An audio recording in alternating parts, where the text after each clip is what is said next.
Hey everybody, how you doing today? Doing all right? I like that. Up front, very good. Hey, my name is Dean, and you have made it to the indispensable principles for crafting complex interfaces. Congratulations. I hope we're going to have a good fun time today. I'm honored to be here. It is great to be in front of such brain power. It's intimidating and fun all at the same time. Um, I am a UX professional, right? I'm your token UX guy here at the conference. And I've been working on this my entire career, and I work with dev teams on complex software all day, every day, and it's just the best. And I'm going to share with you what I've learned over time on how to deal with complex interfaces. So, shall we start with a story? Okay. Once upon a time, there was an interface. And the team that created this interface, man, they thought they made the best thing ever. Okay, they were very proud of it. They loved how it was full of the modern usability aesthetic. It was open, it was big, it was easy, it was simple, it followed all the rules, air quotes, you're supposed to follow. And they presented it and were so very proud of it. I mean, look at the bells and whistles. They're very excited. The technical requirements for this thing, work of art. They present it to the user. And the user's like, what is this? I didn't ask for this. And quite frankly, I hate this. And you're left with a user who hated what they were given. And when asked, what did you hate about it? The user said, everything. I hate everything about it. I hate the bigness of it. I hate the spaciousness of it. I hate the colors. I hate the lack of colors. I hate the fact that I have to scroll to see things. I have to do steps and then scroll. I can't see everything all at once. Did I even try to use my keyboard? Please tell me I could use my keyboard. On and on and on. Absolutely hated everything about it. So what I want to try to explore a little bit today is why that failed so miserably, and what it means for us. Now, this is what we think of when we think of the great and wonderful products out there. They're all so very, very simple, and they're all so lovely, and simplicity is next to godliness. And this is your stuff. Your stuff sucks. Your stuff is the worst. It's crowded. It's terrible. Maybe some of it actually is. But this is sort of how UX people like me see the world. And we think that the higher level of usability must mean this perfect simplicity. So we're going to figure out why this thing didn't work. Why didn't it work? And in order to figure out why it worked, I'm going to take you a little bit back and explore what it means to be a user using complex stuff, all right? Now, I've created this thing. It's just out of my brain. This is as official as I am, the 4 UI quadrants, okay? Let's start with top and bottom. Top and bottom. We're going to start at the bottom with rare use. This is stuff that you hardly ever use. Maybe you use once every few months. Maybe you just use once and never use again. And then up at the top is stuff you use all the time, okay? Makes sense? We're all aware of how that works. Now, left to right, let's start with that novice user, okay? This is your grandmother. This is my mother. These are people who just have trouble, okay? They have trouble with digital products. They could be brilliant, brilliant people, but man, they just can't handle the stuff we make. Okay, they're slow with it. They probably know they're novices, and they're insecure about it. And then there's us. Okay, we are the true gods. and there is no interface that we cannot tackle. In fact, we laugh at complexity. I triple dog dare you to try to trick me in this interface. I got this. I'm not going to read the instructions. I'm not going to call for help. I got this. Okay, that's us, and we're awesome. All right, so we get this, right? We got this 4-quadrant thing. There's frequency of use, and there's tech savvy, all right? And you can just start tracking where people sit on this and the stuff that they use. Now, we're going to focus in on these two, the black one and the white one right here, stuff that novice users hardly ever use, and stuff that we use all day, every day, right? And we're going to use that contrast to show us why that interface failed and then how we can make interfaces better because of it. All right, so let's look at some apps. Let's talk about our friends, the novice users first. Okay, they could be looking at something they do all the time, like texting. Everyone texts. Even my grandmother texts. Or maybe a banking app. Everyone has to use this stuff. Everyone. Maybe everyone has to use this other stuff here at the bottom, right? But they use it less frequently. Maybe they're booking a trip. You don't do that often. Or in America, at least, doing their taxes online. Taxes are very complex in America, so it's really tough. Or maybe an easy medical survey. Anyone has to be able to do this. So let's look at booking a vacation, right? Imagine, I know it's hard for you to imagine because you've forgotten more about interfaces than most people know. But imagine you're this novice user. You're my grandmother. You're my mom.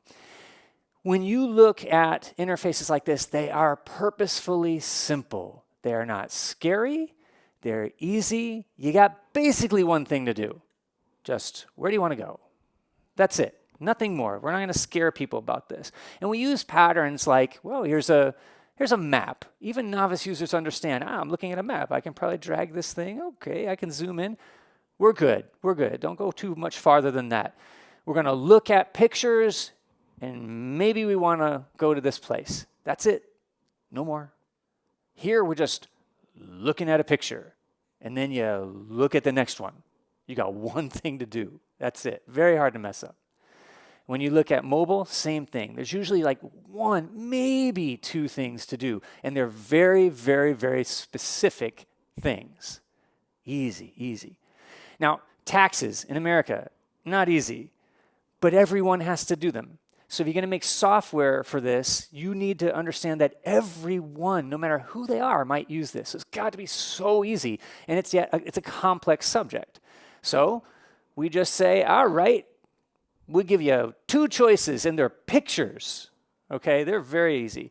And well, who are you? Well, we're going to give you some pictures. Just pick a couple of these pictures. It's fine, and then we'll move on. It's like that. I want to make it as easy as possible.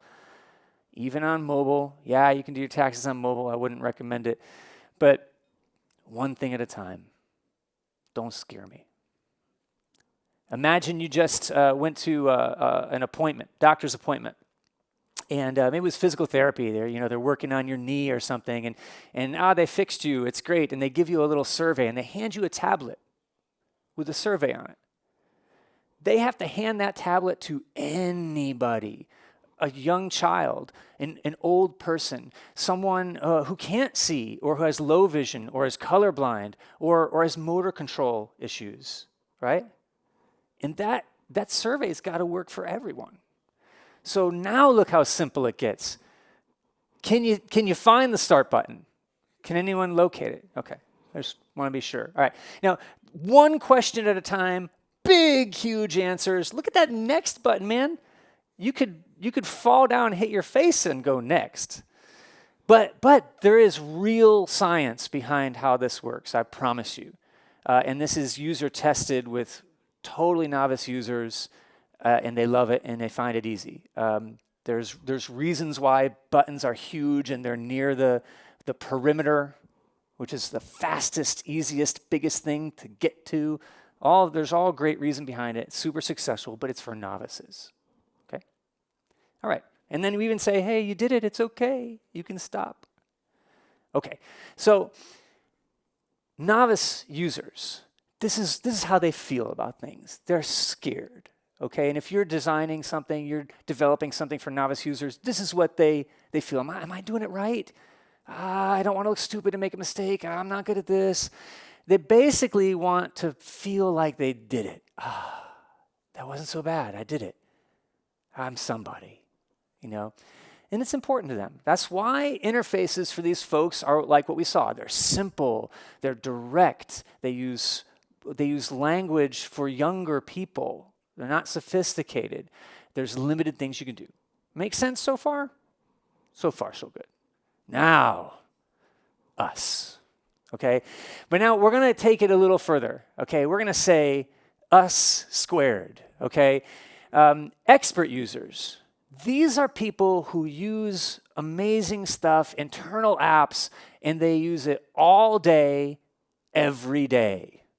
And they might even be trained on it, and it might be an app that's very specific to an industry. Or it's just like it's hardcore knowledge, right? How do you design complex things for them? Because we're now talking about the stuff that we probably are making every day, right? Think grids, lots of grids, okay? Lots of space for lots of grids, productivity suites, things like this, right? They look a lot like this.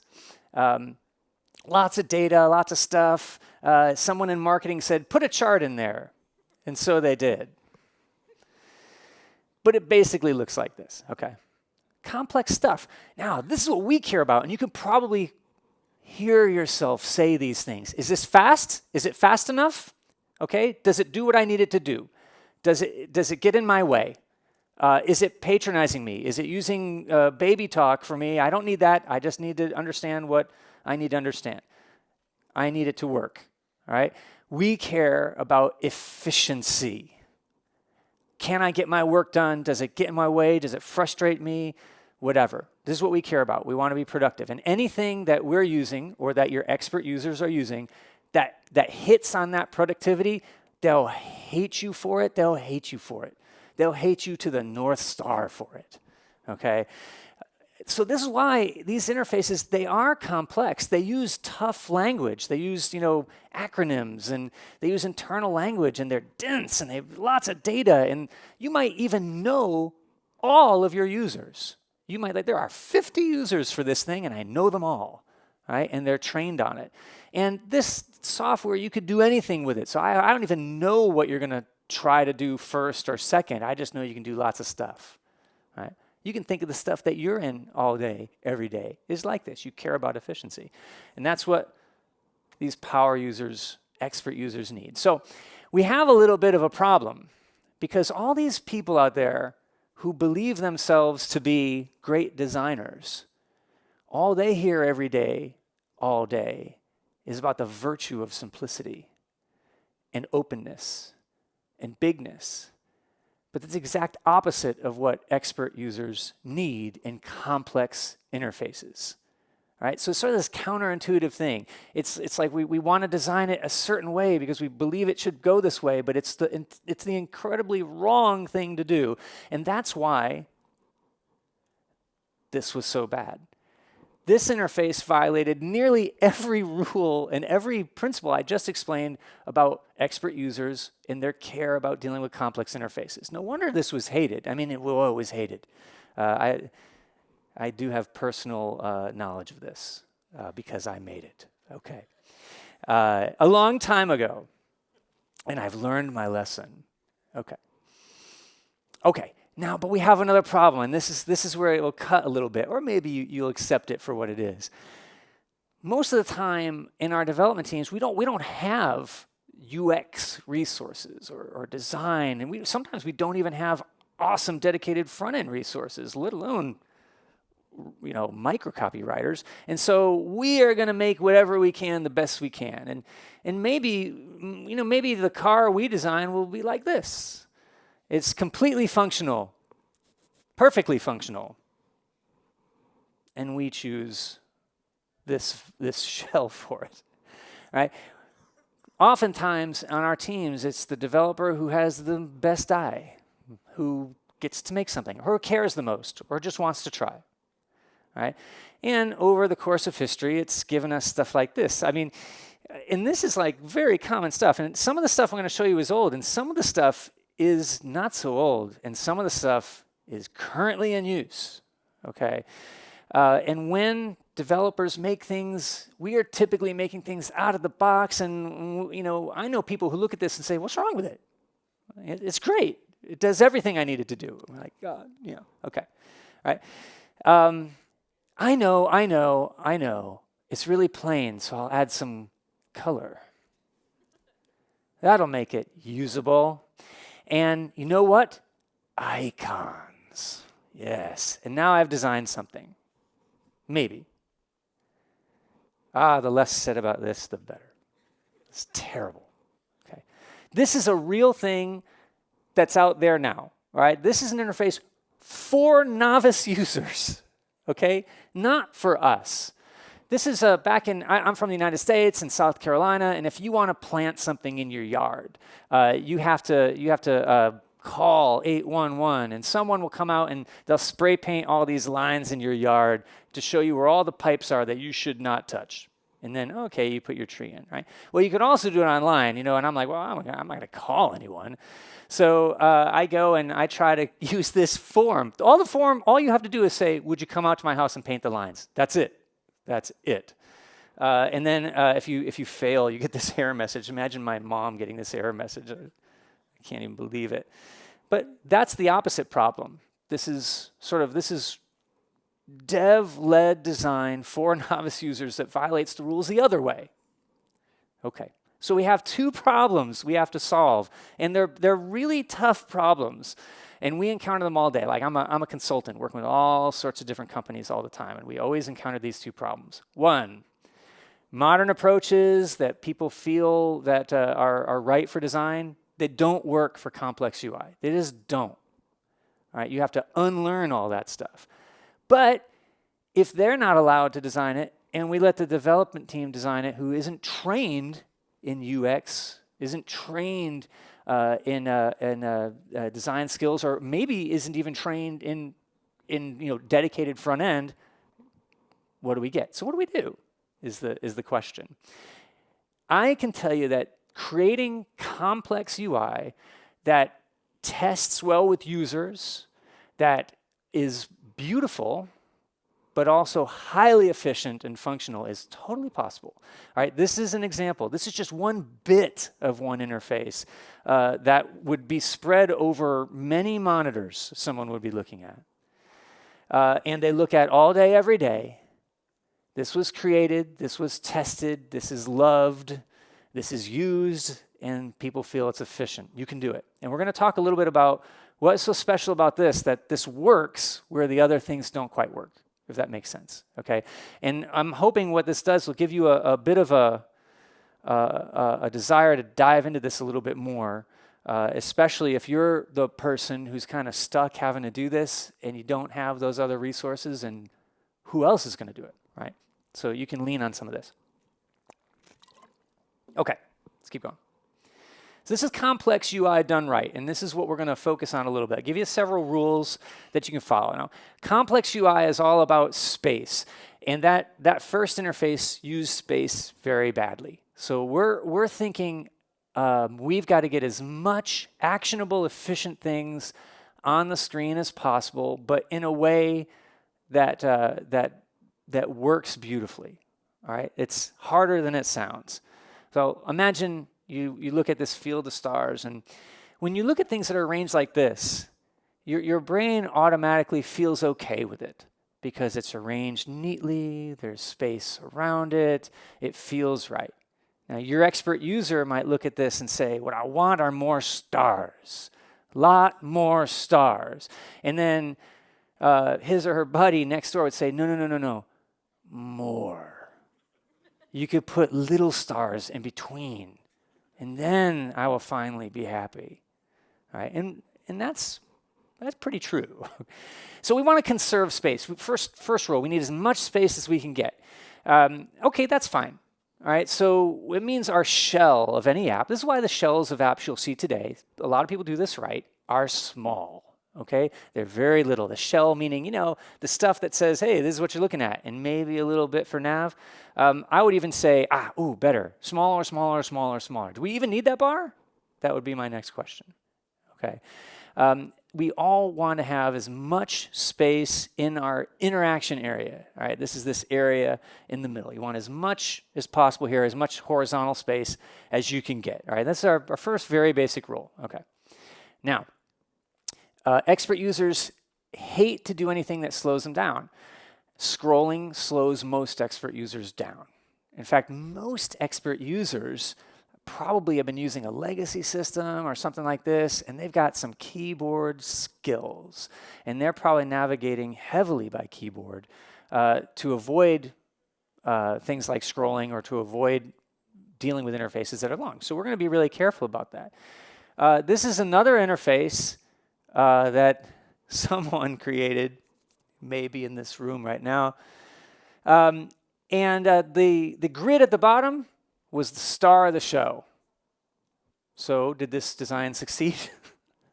No, because it's interrupted by all this stuff, all these areas where we have information about people. Now, the users wanted that, but they didn't want it like in their face like this. And if you look again, you can see the stuff up at top. It's kind of unnecessarily big, unnecessarily tall. What we want is more of the grid. That's what we need to look at all day, every day, when we want to find people, right?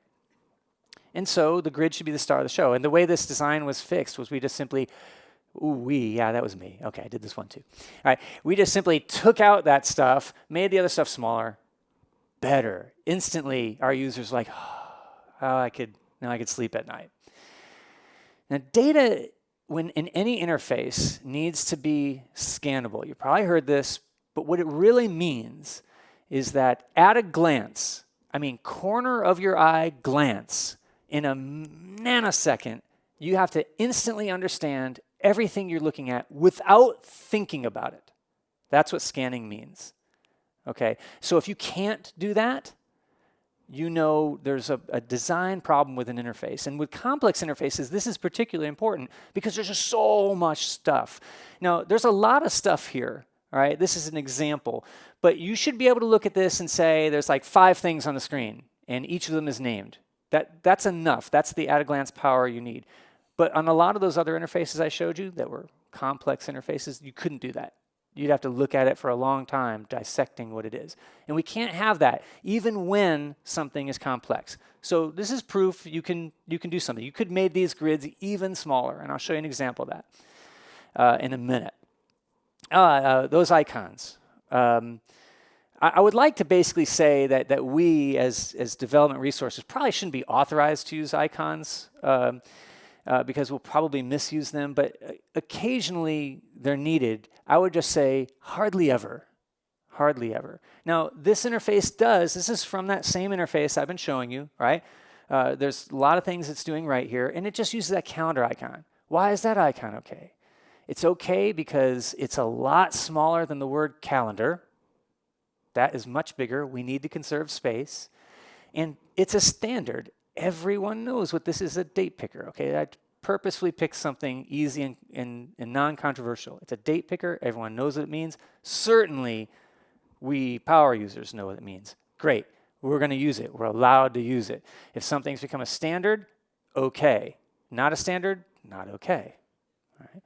But use icons as little as possible. And basically, if I were to summarize this part, just you don't want to do this, okay? You don't want to make anything clunky and big and just unwieldy. This is actually from a portfolio of a designer who was attempting to get a job, and they did not get hired because they don't understand complex interfaces, do they?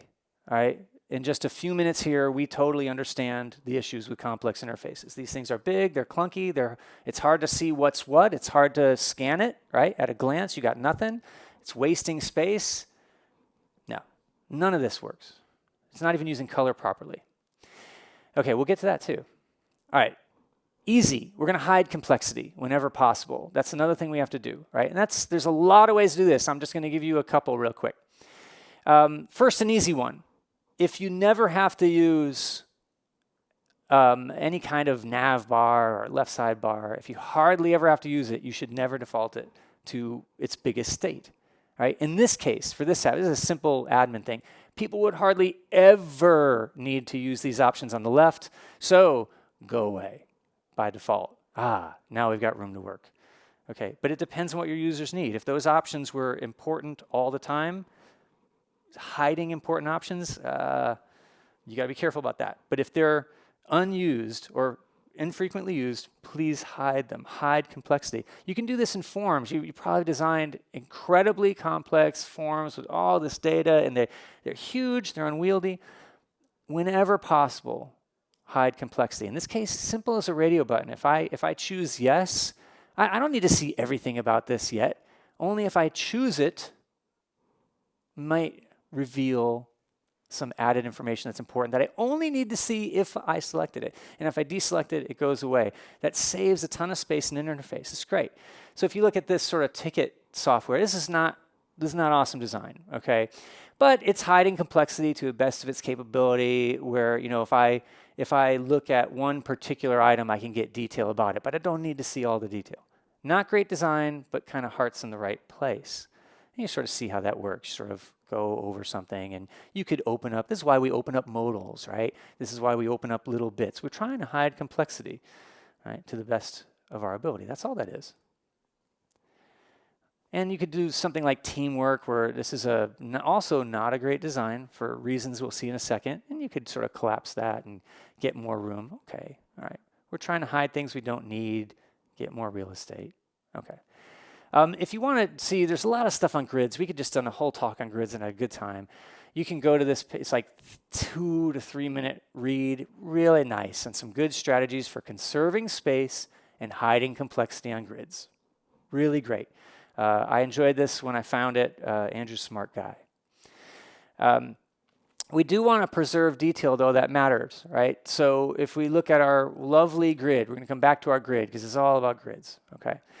And this is sort of a stylized grid coming from a component. We're going to preserve detail that's important. This is just a sticky header row, right? All we want to do, because users had a terrible trouble in testing, understanding what they were looking at all the time. So, all right, I can fix that in like 5 minutes, okay? And I just said, hey, I always tell you what you're looking at. This is a little simple thing. You've probably done it. You're preserving information. Don't make users have to work hard to do it. Even expert users don't want that. They won't say that. We won't admit that. None of us will. But it does help us. Something simple like using correct type. Any type you're putting in an app, it's got to be made for the screen. And this is a lot better now than it used to be. It used to be that you had to think a ton about this. Now it's much easier, but don't use anything that wasn't made specifically for screen display, and you'll be okay. Now, a lot of type out there now, a lot of Google fonts and stuff like this, they're great. They're made for the screen, and that's where you got to go. So here's an example. Roboto is great, and I give it green, right? And all the way down, it gets worse and worse as you go down, right? These should be sans serif fonts. Like serifs are those little funky things at the end of type, okay? No. Don't use those. Not in complex interfaces. Please don't use monospace. You care deeply about space, and let me show you. Roboto, right? Nice and I can put a ton of stuff in this grid, and it's really readable. We could do a lot more than this. We could have made it wider. In fact, this is a grid we made, and the one criticism we got, what do you think? Not enough data, okay? And so they said, can you tighten this up a little bit? And we're like, all right, a little bit. All right, we're not going to go crazy, but we know you want more data. And so that's what we did, right? There's other things this is doing really well. You notice we're highlighting information on the left. It's really important. So we decided, really important? Let's highlight it. It's just shockingly simple. And of course, you got these alternating rows of different color. We'll look at that in a minute. That helps your eye see at a glance. Always at a glance. Stuff can get really small and still be incredibly easy to read. It's amazing how small you can get something and still be good if you're following some of these rules. And this is an example of a data display that really works well. And you can imagine it being much more tall. Okay, color. We're going to be very draconian with color in this room. Okay, we're going to use it effectively. We're going to chill out. We're going to use it effectively by not using it very much at all. All right, that's basically going to be our rule. All right, oops, let's go back. That was a spoiler. Okay, here's some colors you can use. I'm going to give you 6. I give you some more, but you get the idea. Okay, you want to limit yourself. This developer did not. This exists. Okay, this is not like something from a long time ago. And they were thinking, I know, we're going to make it different colors so we can really see it at a glance easier. Heart in the right place? Should never pick color, ever. Or do layout, ever. Okay. This is another person saying, I know, I'm going to do alternating rows. It'll be easier to read that way. Can you imagine having to look at this all day, every day? All day, every day? Oh, I don't even want to look at it right now. Color is for interaction, never decoration. Never decoration. In our world, interaction, not decoration. If you're thinking decoration, it's the wrong way to think about interfaces like this. So in this, again, it's a very simple interface. It's not even a super complex thing. But notice how color is used. Green, the thing you can do. Blue, links. Along the side, you've got a little bit of that color because it's sort of hinting that that's a menu area. There is not much color here. You look really quickly, you know, I can do something there, and there. That's it. You didn't even have to think about it. That's what you want. That at a glance, no thought, I understand what this is. And you could use color to do that. Color means something. So use it only for things that mean something. You can think about that, just an alert. Now here we are in Belgium, we're in Western Europe, so these colors are okay. This is not necessarily okay everywhere in the world using colors like this, but if you have an app here in Western Europe, you will basically understand green is okay. Yellow and red, no, don't do it, error, right? Use it. Color should always mean something. Here's that interface again. All those lines, color delineated, put them on a dark background so they pop out, because you got to look at this chart that's constantly moving all day and you got to know what's going on, right? And the users know what these colors mean. They're expert users. They don't have to be told. They know. But it needs to be visually present for them. So color, very simple, very simple. Don't overdo it. Okay. And you want contrast. This is the issue with those alternating rows. And they're like, I know, we'll make alternating rows. Therefore, we made contrast. Nope. Nice try. But you could barely tell the difference. Here's a little better. You don't want to go too crazy because things get too dark and they start dominating your interface. You got to be careful about that. That's why we want to show restraint, even in the heaviness of color we use. It's important. So this or a little bit darker make a soothing grid that you could look at all day. You could tighten this up significantly and still be okay. Okay. Here, I know you guys are dealing with accessibility and WCAG guidelines. It's probably going to be more of a thing next year, I think, for you. I don't know. But in the United States, it's law, and everything has to be just right for folks with disabilities. This is low vision, no vision in particular. And so following these rules is great because it helps you make things right in the first place. You can find all these rules. You should start, if you're not already doing this, you should know about it and just get ready, because fixing things to make them accessible is not fun. But from the ground up, no problem. No problem. And some of that is just color, right? You can test color contrast so that people with low vision or color blindness, they should still be able to tell what you've created. So this is a nice contrast ratio. Pass, pass, pass. Works great. Here's a fail. Okay? And you know what's annoying about designers is they like putting dark things on dark things because I think it looks good, right? But it's not going to pass. And if something doesn't pass WCAG, it's not going to be helpful for people who have to just stare at something all day. regardless of whether the vision is perfect or not. So this is a good thing to be involved in. Okay, I need a volunteer to tell me what's wrong with this. Just yell it out.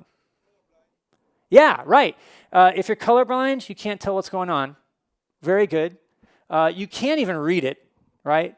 They're trying really hard to say, no, no, no, green, good, red, bad, yellow, somewhere in the middle, I'm awesome. No, because I can't read it. And someone who has color blindness can't read it. It will fail WCAG. And doggone it, what is going on with the upper area of this interface? I didn't make this one. Okay. Wasting all this space and bigness that is useless. I want more of this grid. You could have done all that stuff up top beautifully and more tight. So I'm on your side. I'm the UX guy on your side. I want things to be tight and complex and dense. You just need to do it right. Okay, content is another part of this. Now, we have to simplify content in all the stuff we make, of course, because very few words in anything we do. But every single word matters when it comes to complex interfaces. Every word. And all of these things have to be written, preferably by a content professional, a microcopy complex interface professional. And we have those people on our team. That's all they do, is write amazing microcopy for complex stuff. All of this stuff has to be written. And who's going to write it if not the writer? I mean, I guess that's one of us, isn't it? How many of y'all have written error messages? Come on. Okay. Yeah, me too. We're not necessarily the right people to do that. Okay, you might be a better writer than all my people for all I know, but chances are you're just making do because you're the person who cares the most. Every word in this interface had to be written and tested with users that they understood it fast and easy. This is a bit of a complex interface, but it was for intermediate users. We needed to be more careful. Error messages. Boy, they got to be good. Everything. Look at all the things. Even a warning message, or what does next or back mean? Are those the right words? Those are real things that people really agonize over, and they should agonize over because they matter. All right? And matter for, again, users of complex interfaces because they have to use something every day. You need to use correct words. But here's the thing. Just use the words that your users use. All right? If they say something crazy and long-winded and terrible, but that's the word they use all day, every day, you should use it. It's okay to use it. All right. So even jargon is okay. Who knows what this means? Okay, but the users do, and it's one little bit of a very complex interface. It's okay. You don't have to dumb it down for expert users. Would you like to be, have words dumbed down for you in Visual Studio? I mean, it's crazy, right? Just say what it is for these people. Even acronyms. Who knows what that stuff is? Pre-1, pre-2, pre-3. The users do. That's all that matters. You just got to be true to what they read and see, and it'll help you make complex interfaces better. In fact, you can't make them good without this. Most complex interfaces fail because the words are ill-chosen. Okay, a little bit more grid guidance. We'll go through this quick. This is like an old version of Kendo UI, right? But you should always just try to do something interesting with your grids if you can. Preferably just styling, so that when updates come through, everything's fine. But this is also Kendo, and this is actually based on Kendo. You can do crazy stuff with it. But, this is okay. Ooh, a little better, right? Even better. But still super readable. Proof that you can get complex and small and tight and still be at a glance scannable. That's the secret. That's the rule. Okay, someone shout out this one. What's wrong with it? You know now. You're basically experts now. You got it all. What's wrong with it? Just say it.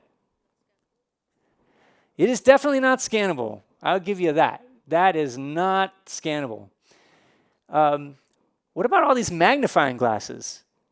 I mean, sure, a magnifying glass means something. I don't know if it means what they think it means, but should we have 80 of them? Well, maybe not. maybe not necessary. Don't know what's going on in the top. This is a real thing. This is out there in the world. One of the reasons why I'll have a job as long as I want, because stuff of this exists and needs to be fixed. All right, what's wrong with this one? Let's get closer. Look at all that space. That's crazy. I say we need all this space, and then it's used like this, which happens a lot. I know you know that. All right, yell out something wrong with this. Anyone? You have all the knowledge now. Yeah. Look at all that navigation. Look at all those plus signs. I have no idea what they are. Maybe they open more navigation. But this is just a holy mess, okay? Yeah, this navigation over here on the side, the top is too big. What a mess going on over this thing they're showing, right? It's just a total mess. You cannot look at this at a glance and understand it. You have to look at it, right? Now, your expert users might be trained on it, but that should never be an excuse for bad stuff. Okay, so in sum, I wanted to sort of whet your appetite for what it means to think about complex interfaces. I know this is a very short session. There's not a lot we can give you, but you got the basics just in the stuff we've said already. But let's focus again on expert users. How do you figure out how to make those interfaces right for them? Because maybe you try something and you're not sure if it's right. Maybe it follows some of these principles as best as you think. Well, the answer is actually super simple. Maybe hard, easy to say, hard to do, maybe. Hang out with them. Stay close with them. If they're using something you make, especially if it's internal software and you know the users, go hang out with them. And by that I mean just watch what they do. Watch how they use it. If you're building something in the first place and you're going from zero, right? Watch them use the thing they hate that you're replacing. And you will understand their frustrations and their pains and what needs to happen. You'll hear what they tell you, but watching what they do is better, right? Because people can't voice, even we're bad at it, okay? We can't voice what we think is happening in interface very well, but we can talk about our pain and we can talk about our frustration and we can explain that. So you should do it. So you're sitting down with someone and you're just watching them work and they start asking someone a question. Why did you ask them that question? Or they start fumbling through some Post-it notes. Why do you have Post-it notes? What are they for? And then inevitably they'll go to the spreadsheet. There's always a spreadsheet. There's always many spreadsheets. And those are workarounds. That's how you understand their pain. But then when they're using something you've made, you watch them use the thing you made. That's all, hopefully in prototype version before you kind of get it out there. And they will tell you if the grid needs to be tighter or if they need more things higher or the keyword controls are not where they need them to be or all that stuff. They will basically tell you this stuff. You just have to spend time with them. I know that's easier said than done, especially if you're insulated from users. If you are insulated from users, come up and talk to me. I can try to help you out with that. But just don't assume you know them. That's all. That's the secret to usability. Don't assume you know. UX rules from the beginning. Remember how I said those designers had all these rules and it just didn't work? Those rules are still good. They are not applied correctly.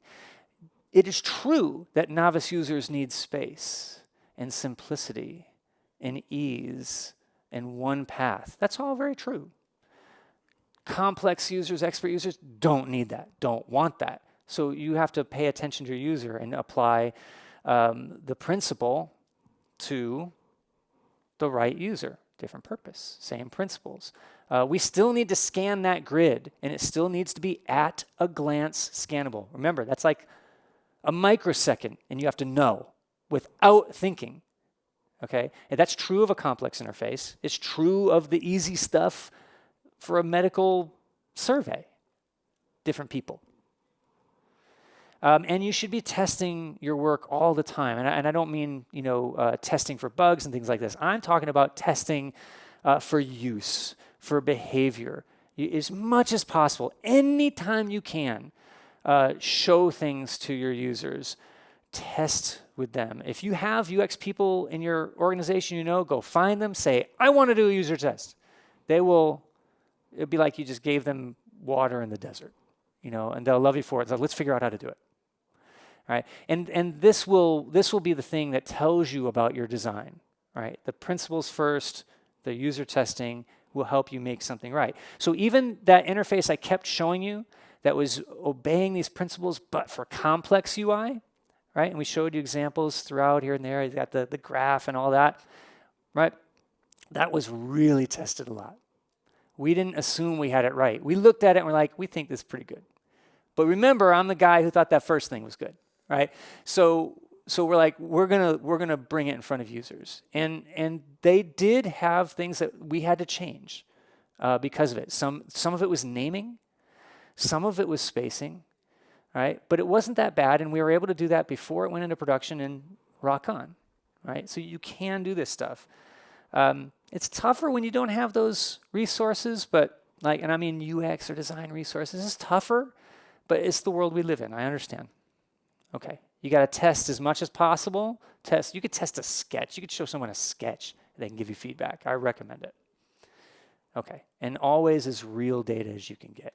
All right, here's some reading for you as we finish up. These are books that just helped me a lot. I think you'll like them. This is on the right, information dashboard design. Awesome. If you're just really into dashboard stuff and display of information, I think you'll like it. I loved it. And then interaction design for complex problem solving, that's the book I really want you to read. It's sort of really life-changing. It's for us, okay? It's for people with a quantitative mind, not necessarily a visual mind, and how interactions work for people who have to do serious stuff that's hard to do in complex interface. I loved it. I think you will too. So if you're interested in this, definitely go for it. You totally can do it, I promise. It's not as hard as it sounds. Okay, so that's it. That's the primer for you on the secrets behind complex UI. Again, I'm Dean. You can find me wherever. If you want to talk about any of this, just find me. I'm like the guy with two different shoes. I'm easy to find. Or you find me on LinkedIn if you have a more complex question. Just let's talk about it. But we have just a couple minutes. I can hit a couple of questions. Yes.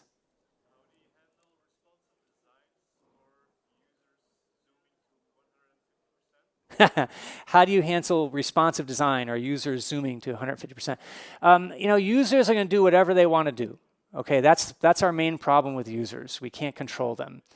And they're just going to do it.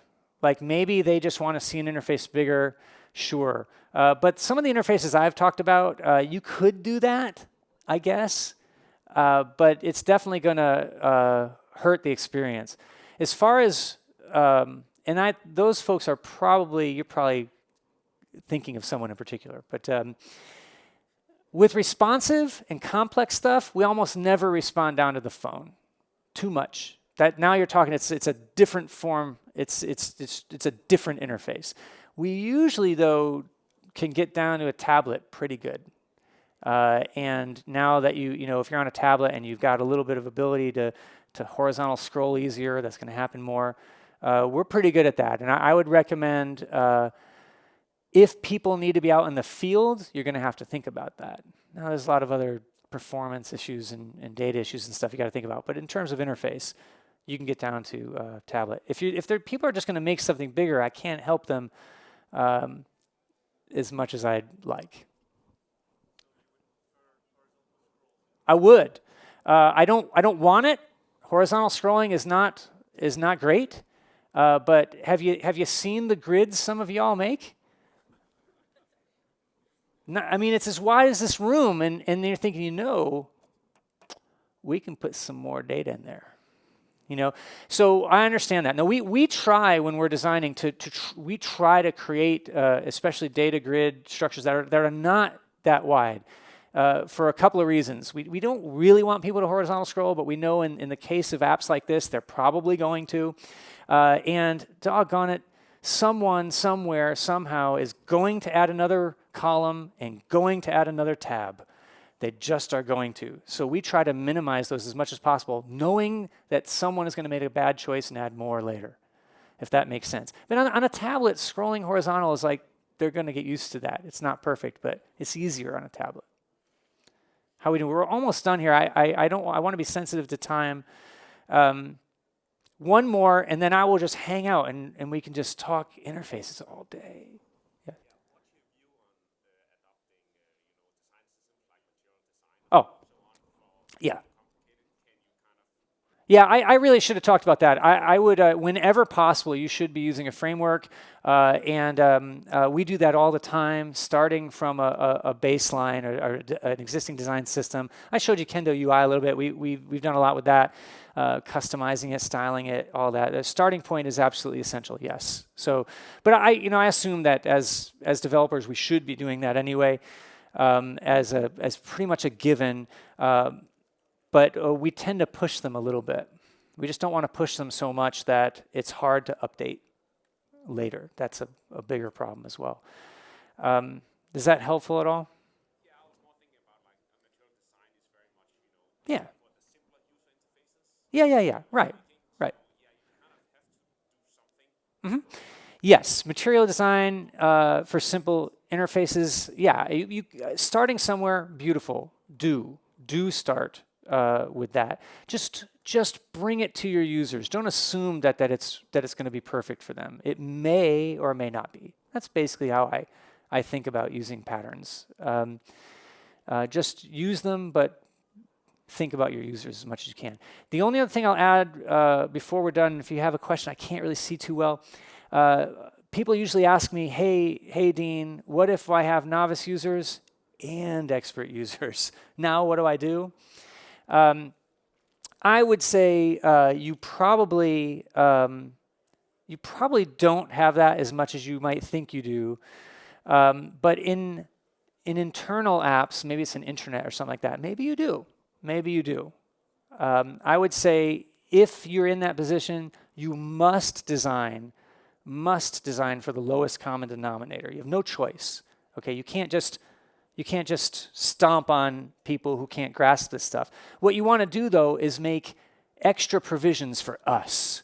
This is the advanced searches. This is the detailed views that are different that we could find and we can use. So you're enhancing functionality for your experts while not being mean to your folks who are not as awesome as we are, if that makes sense.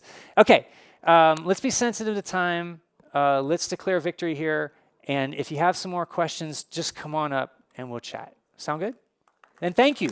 I appreciate it.